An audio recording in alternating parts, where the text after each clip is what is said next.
Alléluia. Amen. Soyez bénis, veuillez vous asseoir. Je voudrais bénir le Seigneur ce soir pour la vie de Papa Défend et pour la vie de Maman Défend. Je voudrais qu'on acclame le Seigneur pour eux.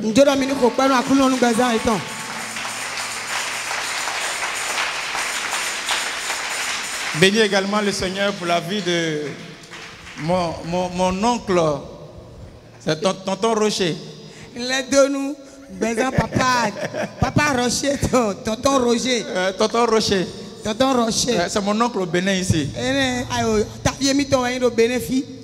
Donc c'est lui qui est mon tuteur ici. Donc quand il vient ici, c'est tonton Rocher. C'est un bon ami, un grand ami à moi. Quelqu'un que j'apprécie beaucoup. Et je voudrais qu'on acclame le Seigneur pour lui.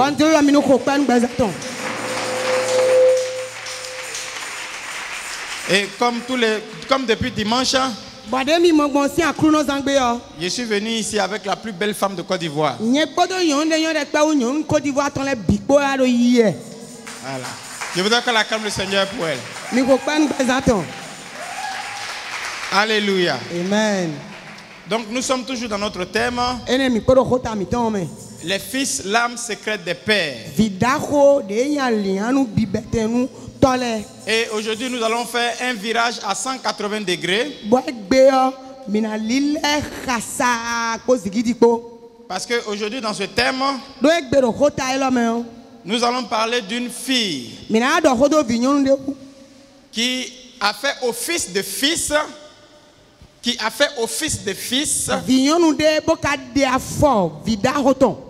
Dans l'histoire de sa famille, dans l'histoire d'Israël, et c'est un modèle, un exemple que nous allons développer aujourd'hui.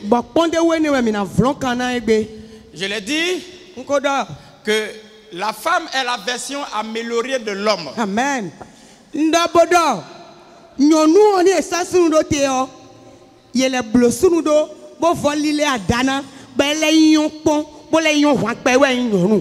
Mais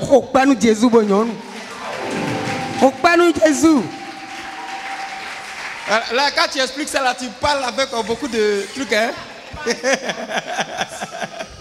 Alléluia. Amen. Donc la femme est la version améliorée de l'homme.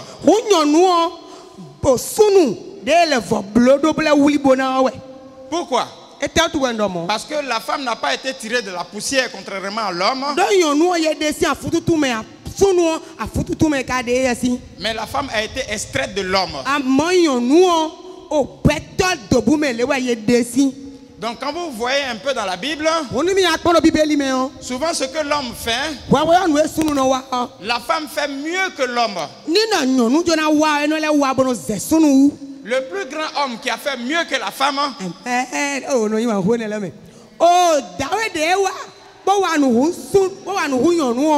le plus grand homme qui a fait mieux que la femme, c'est Jésus.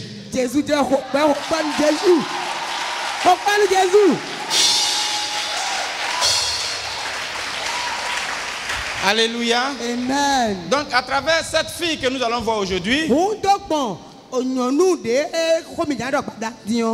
allez comprendre, femme, ce que vous êtes capable de faire, ce dont vous êtes capable dans cette vie.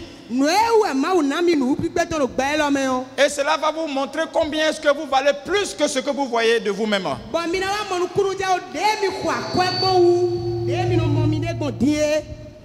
Alléluia. Amen. Donc nous allons prendre Juge chapitre 11. Mon lecteur, voilà, prends le micro, puis tu lis. Juge chapitre 11.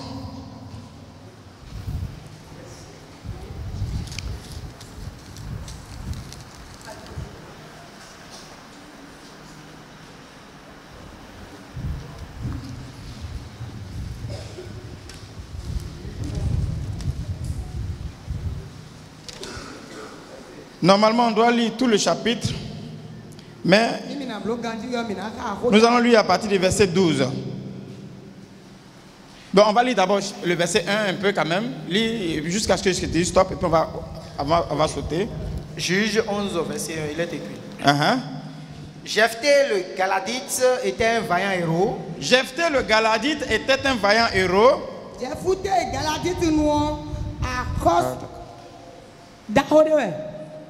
Il était fils d'une femme prostituée.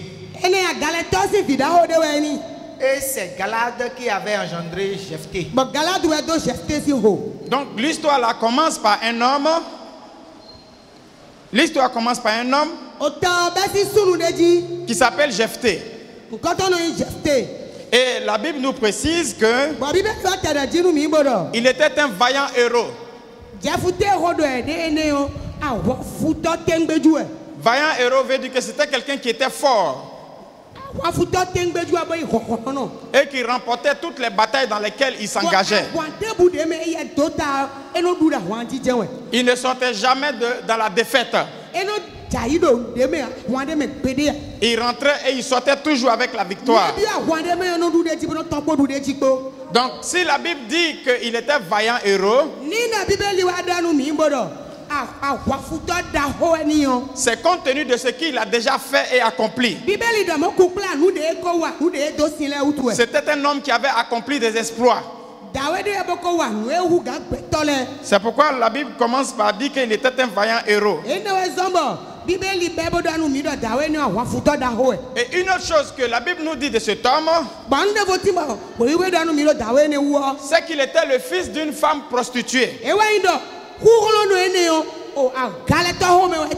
C'est-à-dire son père l'avait eu avec une femme prostituée. Mais son père a marié une autre femme. Et avec cette femme, son père a eu des enfants. Et la Bible dit qu'une fois ces enfants devenus grands, on dit à Jephthé que tu ne peux pas hériter avec nous dans la maison de notre père. Parce que tu es le fils d'une autre femme.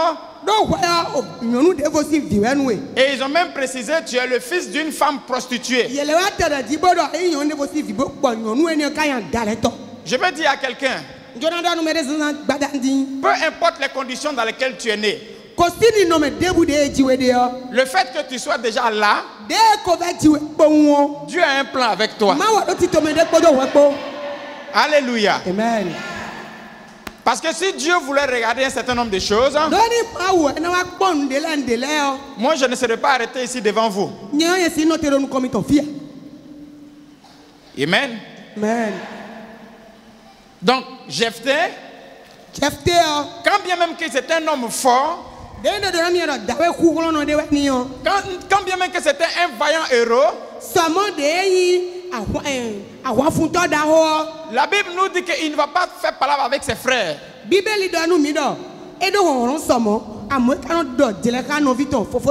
Mais il va fuir. Pas parce que c'était un peureux, mais c'est parce que c'était un homme de valeur.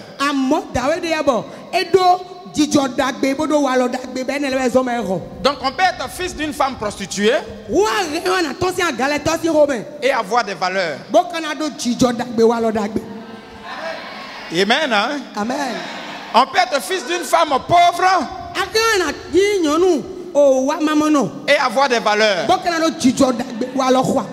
Peu importe la famille de laquelle tu sors, ce n'est pas la famille qui a un problème, mais c'est toi qui as un problème. Il était fils d'une femme prostituée, mais ça ne l'a pas empêché d'être un vaillant héros. Il était fils d'une femme prostituée, mais ça ne l'a pas empêché de fuir lorsque ses frères voulaient lui faire querelle.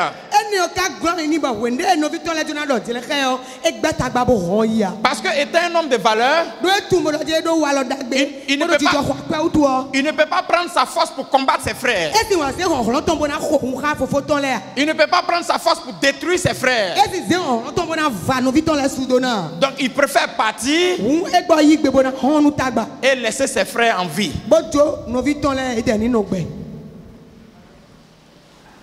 Amen.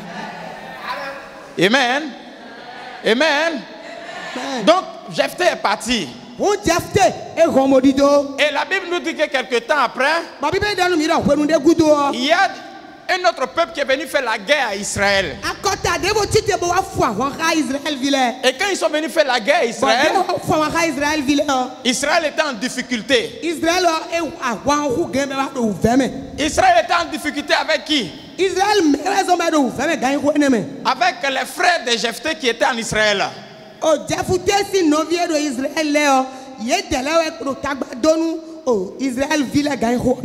qui étaient les fils de la femme légitime. Eux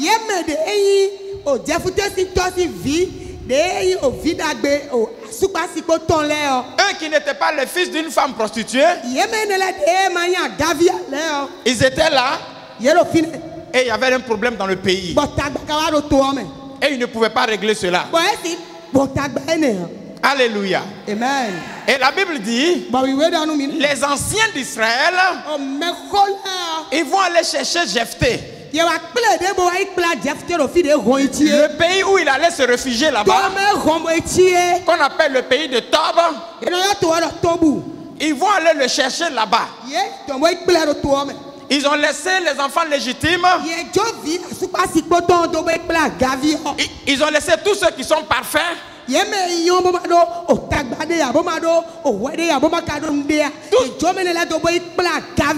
Tous ceux qui sont propres. Sans tache. Ni ride.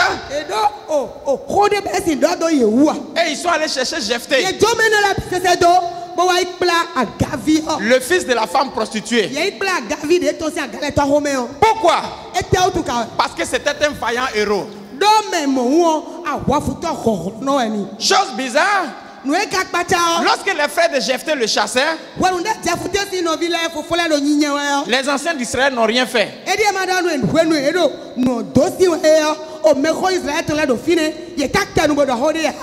Ils n'ont pas intervenu, mais ils ont laissé faire. Et Jephthé est parti. Et maintenant que ça chauffe, il court chercher Jephthé. Je suis venu annoncer à quelqu'un ce soir. Aujourd'hui tu es rejeté. Mais les mêmes qui te rejettent, un jour, ils iront te chercher. Parce que tu seras la solution à leurs problèmes. Alléluia. Amen. Donc ils vont aller chercher Jephthé. Et Jephthé va saisir l'occasion pour s'imposer. Il va leur dire, si vous venez solliciter mon service pour aller aider notre peuple, alors je serai votre chef. Et les anciens vont dire, il n'y a pas de problème. Tu seras notre chef. Alors Jephthé va le suivre. Et quand Jephthé va retourner en Israël, il ne sera plus non seulement le chef de sa famille, mais il sera le chef de toutes les familles d'Israël. Je prophétise sur ta vie que tu sois le chef de toute la tribu. Je prophétise que tu sois établi là où tu n'imagines même pas. Celui qui va s'élever pour dire 3 fois Amen. Que cette parole s'attache à sa vie, s'attache à sa vie, s'attache à sa vie. Au nom de Jésus. Alléluia. Amen. Écoute, toute situation est faite pour apporter une promotion dans ta vie. À toi de savoir saisir les opportunités qui se présentent à toi. Il faut savoir saisir les opportunités qui se présentent à toi. J'ai dit, dans la vie, La bénédiction ou la réussite dépend de deux facteurs. La préparation et les opportunités. La préparation relève notre compétence. C'est que Jephthé est devenu vaillant héros parce qu'il s'est préparé à ça.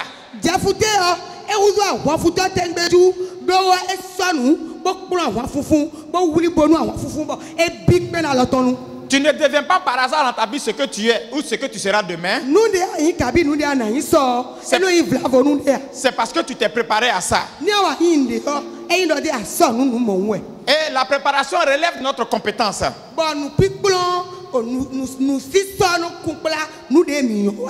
Celui qui va à l'école, il se prépare.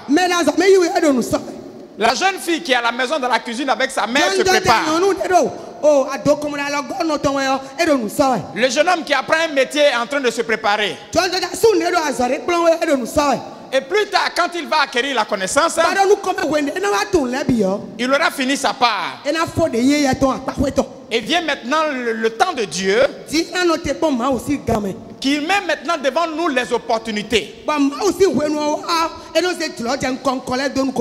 Donc Jephthé s'est préparé à devenir un vaillant héros.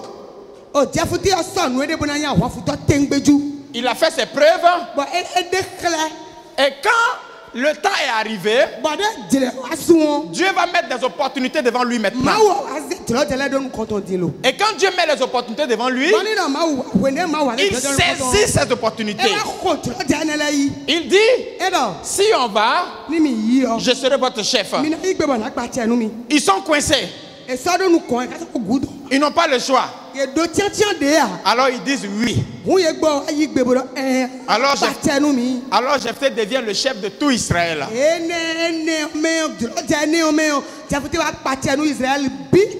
J'ai ouvert cette parenthèse pour que tu comprennes quelque chose qui va te servir dans ta vie. Alléluia. Amen. Et la Bible dit, ceux qui étaient venus attaquer Israël, Jephthé va envoyer vers eux une ambassade. Et il va leur demander, pourquoi est-ce que vous venez attaquer mon peuple? Et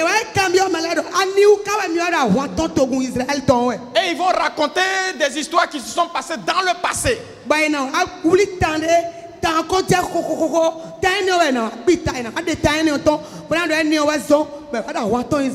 Dans le passé très loin qui remonte à Moïse. Donc, ils vont parler de toutes ces choses. Et Jephthé va leur donner sa version des faits. Mais ils ne voudront pas laisser l'affaire. Ils vont vouloir s'entêter pour aller jusqu'au bout de leur expédition.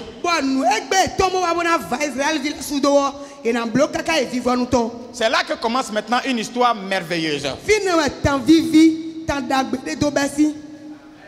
Alléluia. J'ai expliqué un peu. Voilà. Tout le monde a compris? Voilà, parce que je ne veux pas rentrer dedans sans rentrer dans l'histoire. Ok? Amen. Voilà, donc nous allons continuer la lecture.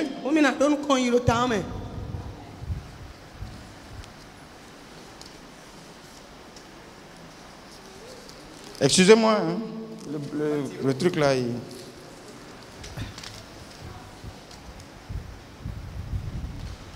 Nous allons lire à partir du verset.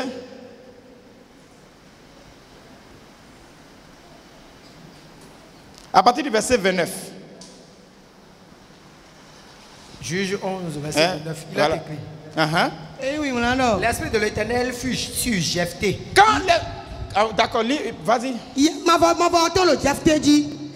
Il traversa Galade et Manassé. Point. Donc quand ses ennemis sont restés dans leur position et qu'ils ont voulu coûte que coûte en découdre avec Israël, la Bible dit, l'esprit de l'Éternel fut sur Jephthé. L'esprit de l'Éternel qui est sur lui là, c'est pour une mission. Parce qu'à leur temps, l'esprit n'était pas sur l'homme comme ça est sur nous aujourd'hui.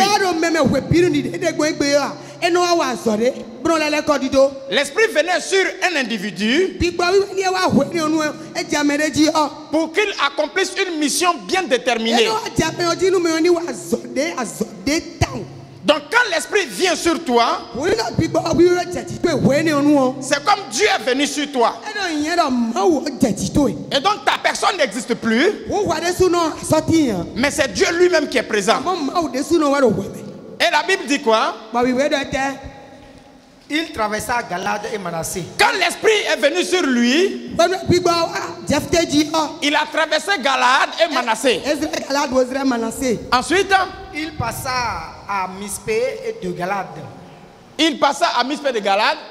Vas-y. Et de Mispé de Galade, il marcha contre les fils d'Amon. Il a marché contre les fils d'Amon. J'ai fait un vœu à l'Éternel et dit. Voilà. Donc, non, c'est bon. Quand il arrive devant, la Bible dit, il va dire une parole. Et cette parole est un vœu qu'il fait.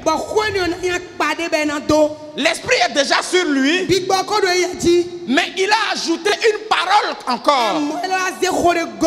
Cette parole n'était pas forcément importante. Mais Dieu a voulu, ou Dieu l'a laissé dire une parole qui va le mettre à l'épreuve et qui va raconter l'histoire d'une famille qui est sa propre famille, une histoire inédite. La Bible dit il va faire un vœu, et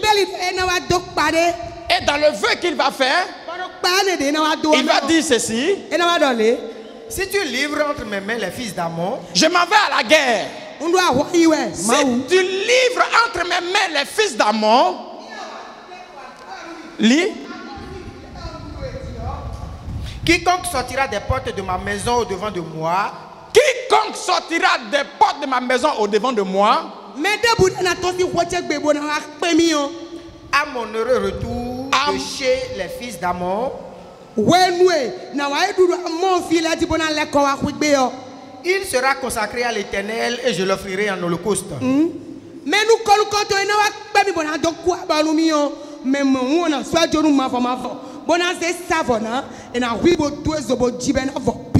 Donc Jephthé dit, si je reviens, la première personne qui va sortir de ma maison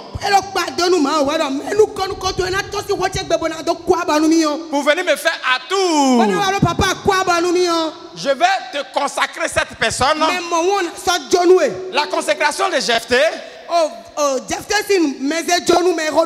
ce n'est pas la consécration qu'on fait puis on met huile sur la tête du pasteur et puis on fait la fête. La consécration de Jephthé dont il parle ici est un sacrifice. Donnez-lui le micro à Phil.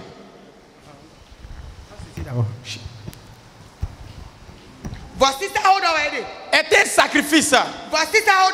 Il dit, la personne qui va me faire atout, la première personne qui va sortir de chez moi pour me faire atout, je vais tuer la personne pour toi et brûler la personne pour toi.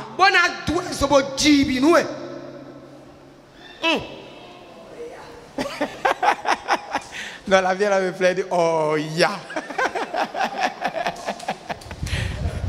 Alléluia. Amen. La première personne qui va venir me saluer, je vais t'offrir cette personne en holocauste. Alors Jephthé va à la guerre. Vas-y. Jephthé marcha contre les fils d'Amon. Il a marché contre les fils d'Amon. Et l'Éternel les livra entre ses mains. Il leur fit éprouver une très grande défaite depuis Et les fils d'Amon furent humiliés devant les enfants d'Israël. Jephthé retourna dans sa maison à Mispa. Et voici, sa fille sortit au-devant de lui avec des tambourins et des danses.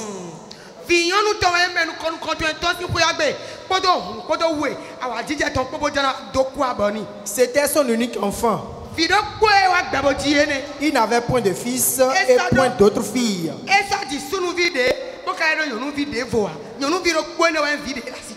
Dès qu'il la vit, il déchira ses vêtements et dit: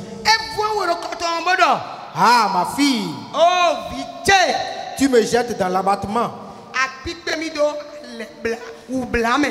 Tu es au nombre de ceux qui me troublent. J'ai fait un vœu à l'Éternel et je ne puis le révoquer. Point.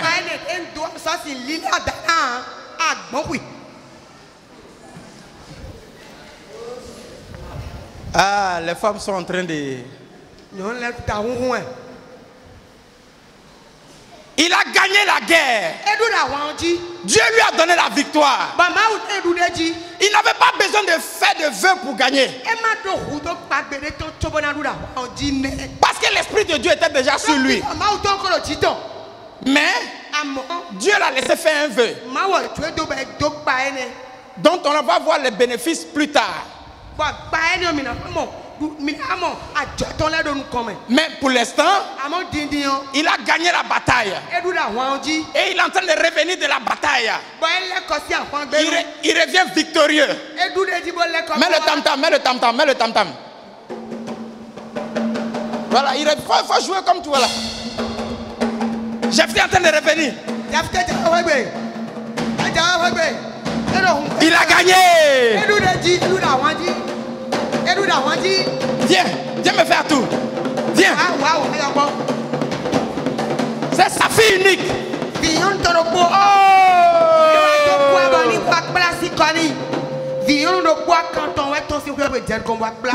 La fête est finie. Pourquoi? Sa fille, qui était son unique enfant, est venue lui faire à tour.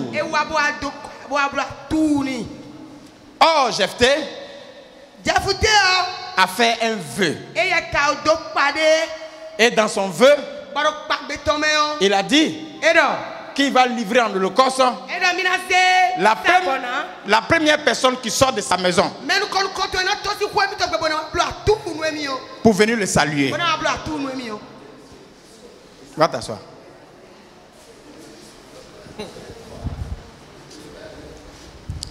Donc le thème que nous allons traiter ce soir,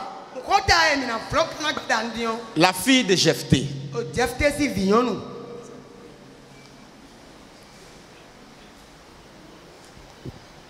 Quand la fille lui fait à tout,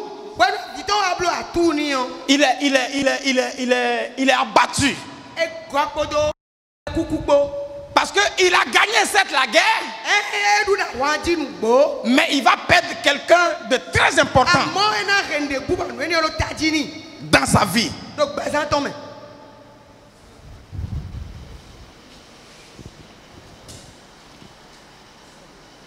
Et ce qui me plaît dans l'histoire, c'est le discours qu'il va avoir avec sa fille. L'échange de paroles qu'il va avoir avec sa fille. Et c'est ce que nous allons lire maintenant. La fille de Jephthé lui dit. La fille de Jephthé lui dit. Mon père. Mon père. Si tu as fait un vœu à l'Éternel. Si tu as fait un vœu à l'Éternel. Traite-moi selon ce qui est sorti de ta bouche. Traite-moi selon ce qui est sorti de ta bouche. Maintenant que l'Éternel t'a vengé. Maintenant que l'Éternel t'a vengé de tes ennemis.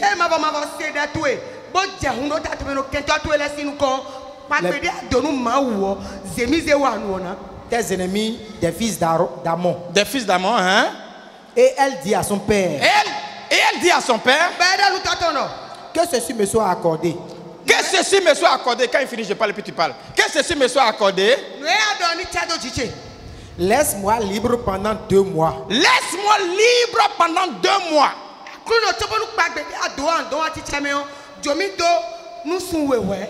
Je m'en irai. Je m'en irai. Je descendrai dans les montagnes. Je descendrai dans les montagnes.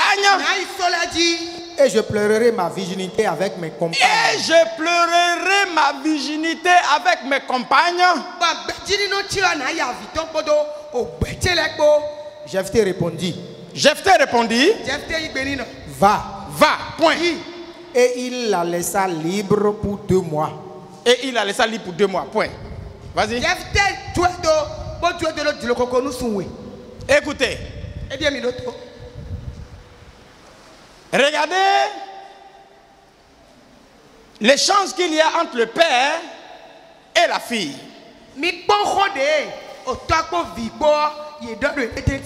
À travers la fille de Jephthé, c'est toutes les filles et les femmes qui sont dans l'église qui sont concernées.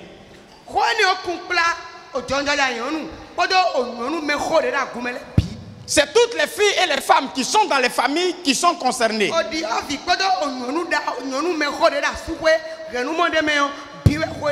Parce que ça aurait été un fils,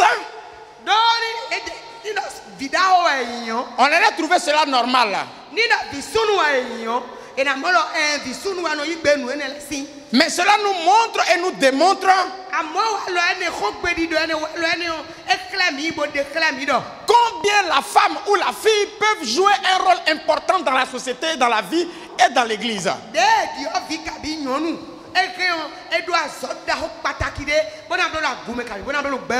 Dieu savait qu'il allait donner la victoire à Jephthé, mais Jephthé allait payer le prix de cette victoire par un prix fort. Et de la même manière, Dieu avait mis Isaac et son père Abraham à l'épreuve les temps en arrière.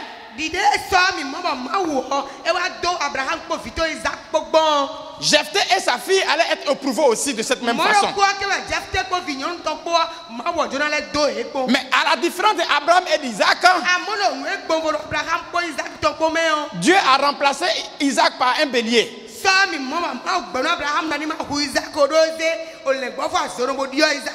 Mais pour la fille de Jephthé,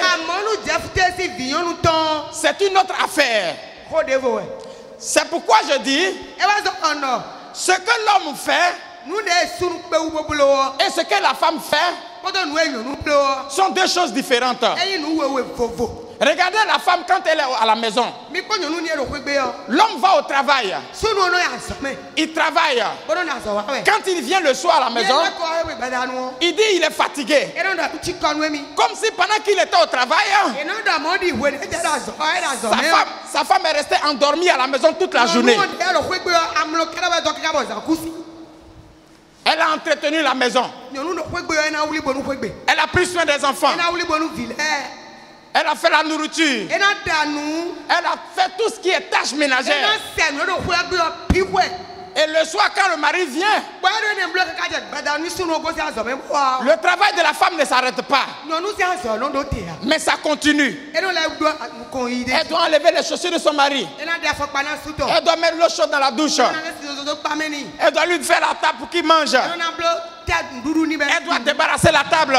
Elle doit le masser. Et après, elle doit s'occuper de lui encore.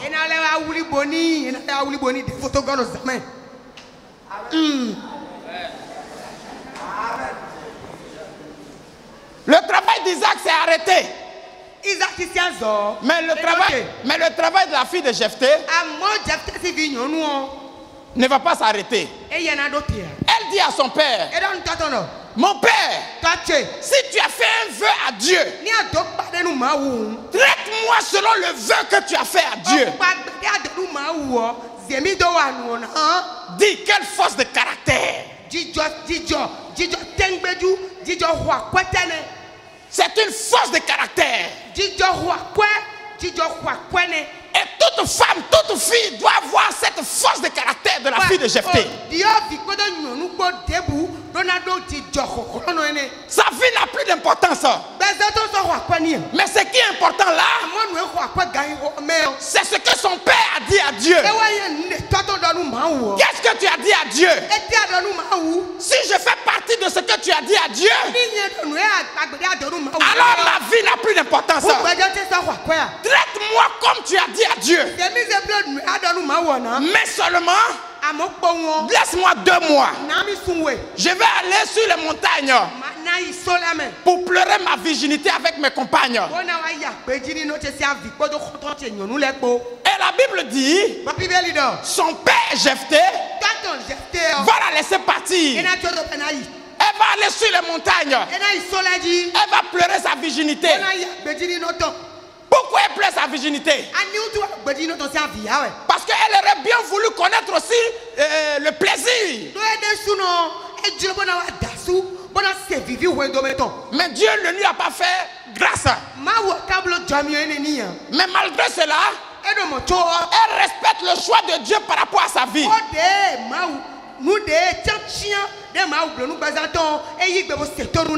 Une fille, une femme doit respecter le choix de Dieu par rapport à sa vie. Pourquoi? Parce que je dis la femme est la version améliorée de l'homme. C'est pourquoi on dit qu'elle est une aide. Ce que l'homme est incapable de faire, elle est capable de réaliser cela. Elle dit, je vais aller pleurer ma virginité. Mais elle ne dit pas à son père, bon, laisse-moi, je vais aller casser ma virginité. Mais elle préfère rester dans cet état parce qu'elle a, quoi qu'elle vit, elle est devenue là semblable à un animal de sacrifice. Et si elle doit se donner à Dieu en tant que sacrifice, elle doit aller à Dieu pur. Donc la fille de Jephthé a une force de caractère. Elle laisse ce que son père a dit à Dieu s'accomplir dans sa vie. Et elle demeure dans cette condition. Cette condition de pureté. Parce qu'on ne peut pas donner à Dieu ce qui est impur. Pourquoi Dieu a laissé la fille de Jephthé venir à sa rencontre? Parce que dans la maison de Jephthé, elle était pure. Elle était pure. Elle était pure. Donc quand Dieu regarde dans la maison, la personne qui pouvait venir à la rencontre de Jephthé et le saluer n'était autre que sa fille. Donc il allait l'éprouver lui Jephthé, et il allait éprouver sa fille. Écoutez-moi, dans l'église, autant que Dieu éprouve votre père, Dieu éprouve chacun d'entre vous. Dieu a éprouvé Abraham et il a éprouvé Isaac. Ici Dieu éprouve Jephthé et il éprouve sa fille. Mais ici, la fille de Jephthé se révèle d'un fort caractère. Fille qu'elle est, elle révèle le caractère d'un fils. Jephthé aurait pu avoir un fils, mais au lieu d'avoir un fils, il a eu une fille. C'est pour vous dire, dans l'église, dans la famille, dans la société, ce que l'homme fait, la femme est capable de le faire.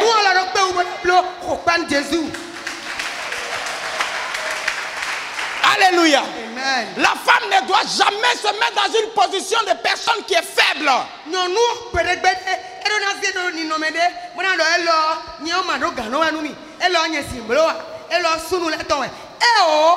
Parce qu'à l'intérieur d'elle, il y a une force qu'elle n'imagine pas. Écoutez-moi. Savoir que tu vas mourir est plus difficile que lorsqu'on te tue en même temps.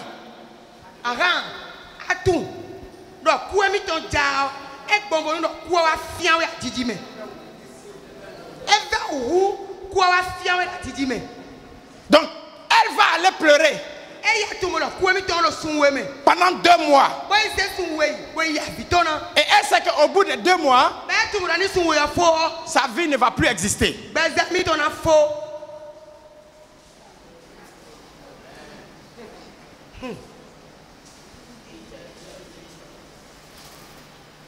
Est-ce que papa Défend a des filles ici? Est-ce qu'il a des filles ici? Est-ce qu'il a des filles ici? Papa Défend le non, on dirait pas, hein? Est-ce que papa Défend a des filles ici? Papa Défend, tu as des filles ici? Plein. Alléluia. Amen. Je suis venu ce soir réveiller votre force de caractère. Et vous dites que vous êtes capable de réaliser de grands exploits.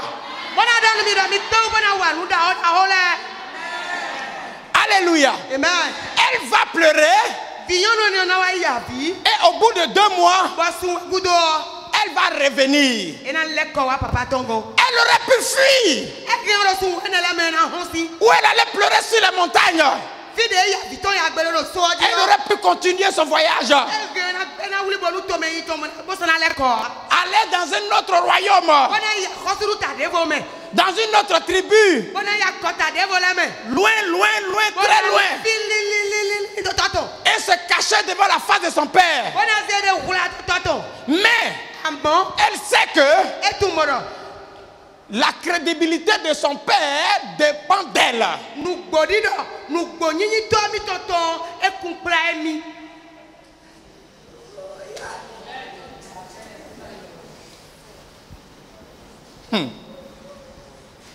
Faut dire à ta soeur, la crédibilité de ton père dépend de toi.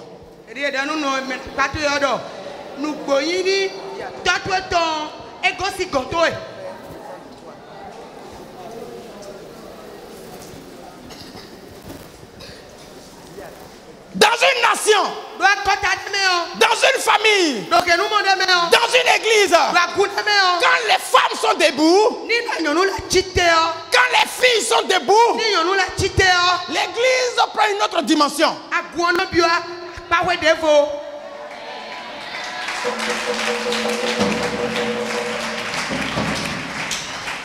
Alléluia. Amen.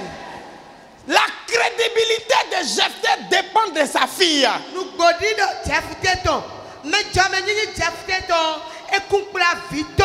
Sa virginité n'a pas de valeur, n'a pas d'importance. Sa vie n'a plus d'importance. Mais son père est le plus important. Pourquoi? Parce qu'il a parlé à Dieu.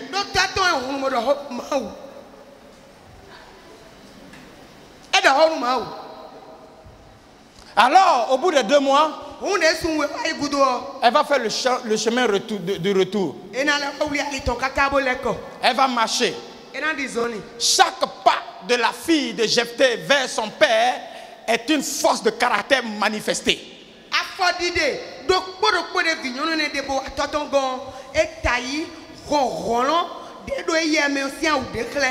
Parce que là, elle va pour donner sa vie.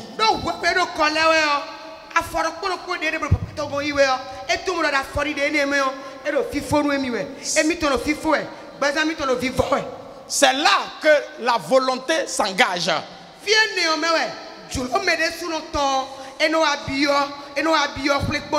Dans une vie, dans une famille, dans une église, la volonté compte.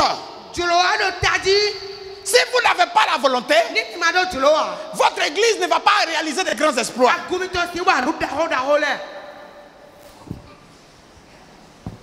Si vous avez de la volonté, vous pouvez changer la face de ce quartier. Donc quand la fille de Jephthé vient, il n'y a pas une armée qui l'opprime pour la faire revenir.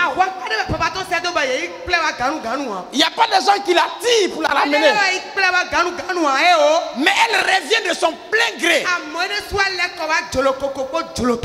Parce que son père doit accomplir son vœu envers Dieu.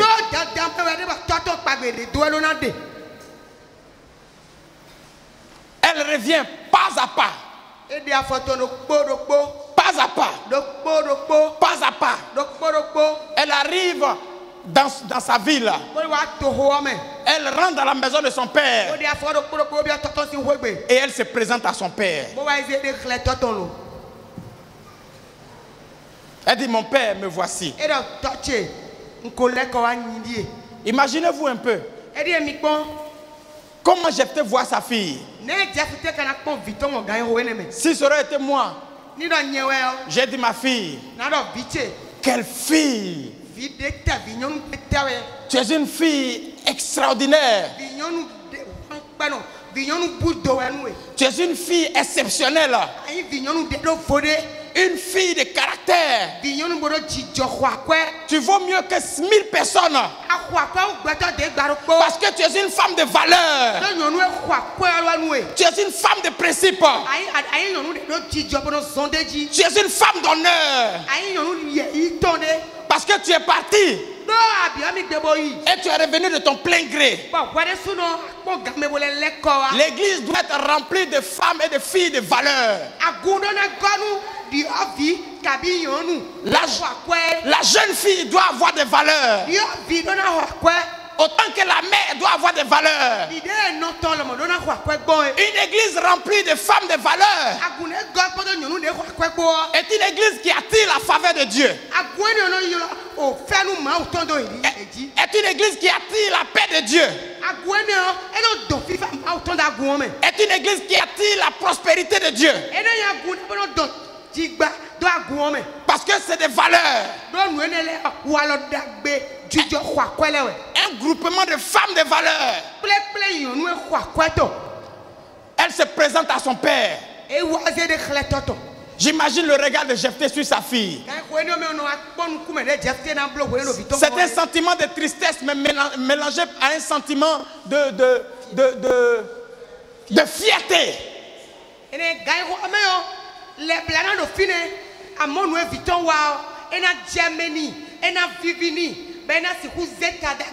Ton père doit être fier de toi. Écoutez, il y a des gens qui viennent à l'église et qui s'en foutent que leur pasteur ou leur père soit fier d'eux ou pas. Écoute, ici, quand tu viens, tu ne vois pas Dieu. Celui que tu vois, c'est ton père. Un dimanche, je suis parti à l'église et j'ai dit au peuple de Dieu, aujourd'hui c'est Dieu qui va prêcher. Allez, j'ai déposé le micro et je me suis assis. Et on attendait Dieu va prêcher. On était resté là 10 minutes, 15 minutes, 20 minutes, 30 minutes, 35 minutes, 40 minutes. Dieu ne prêche pas. Alors le peuple dit, papa, pardon, il faut prêcher. Parce que quand tu prêches, c'est Dieu qui parle au travers de toi.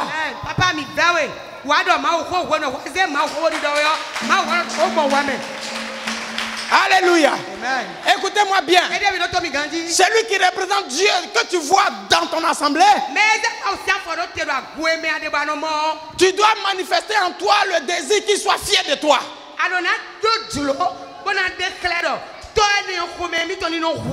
Et comment il va être fier de toi?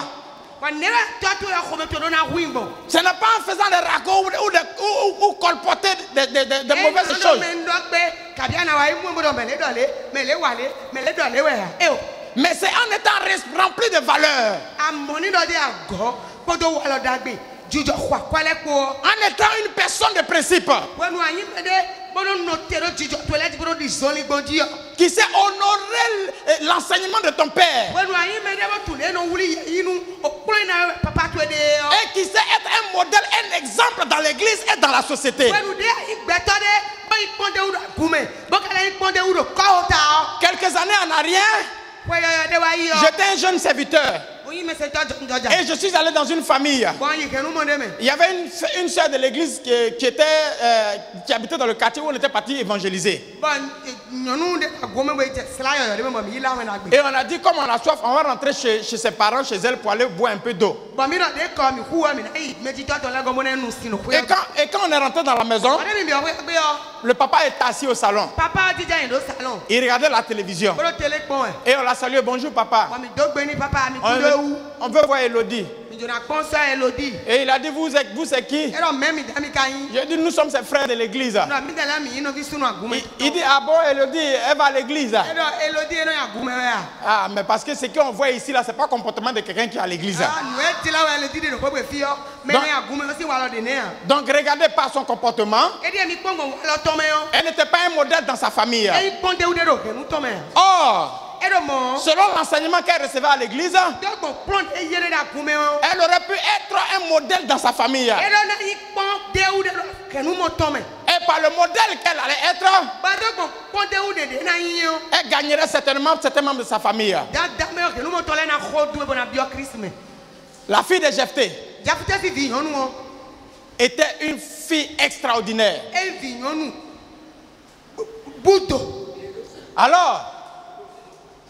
Alors, Jephthé va prendre sa fille.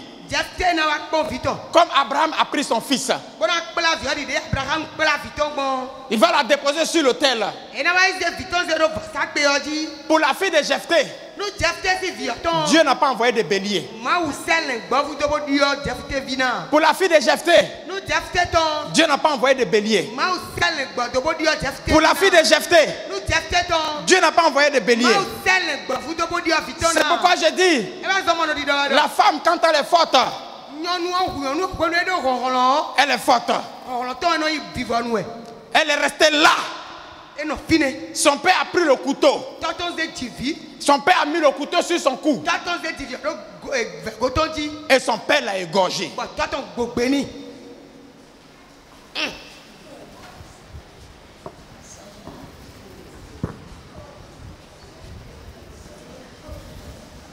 Ah, tu fais comme ça?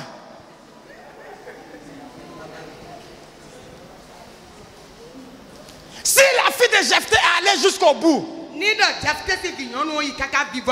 pour que son père obéisse à Dieu, pour que son père respecte le vœu qu'il a fait à Dieu, et toi? Écoutez, l'église ne doit pas être remplie de personnes qui viennent uniquement que pour recevoir. Et je viens, le pasteur va prier pour moi, il va y avoir un miracle. Je viens, le pasteur va prier pour moi, je vais me marier. Oui, c'est bon. Mais souvent, l'église a besoin de toi. Ton père a besoin de toi.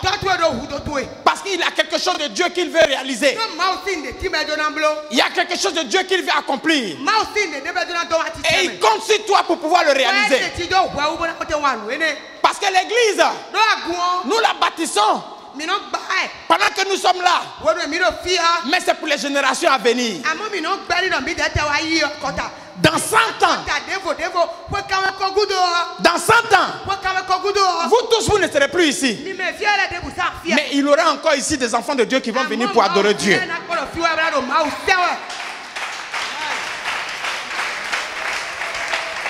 Alléluia. Amen. Alléluia. Amen. La fille de Jephthé a été sacrifiée. Pas par la force, mais par la propre volonté de la fille de Jephthé. Que Dieu mette dans votre cœur une volonté qui va permettre à votre père d'accomplir son vœu envers l'Éternel. Que Dieu vous bénisse. Amen. Que Dieu vous bénisse. Amen. Que Dieu vous bénisse. Amen.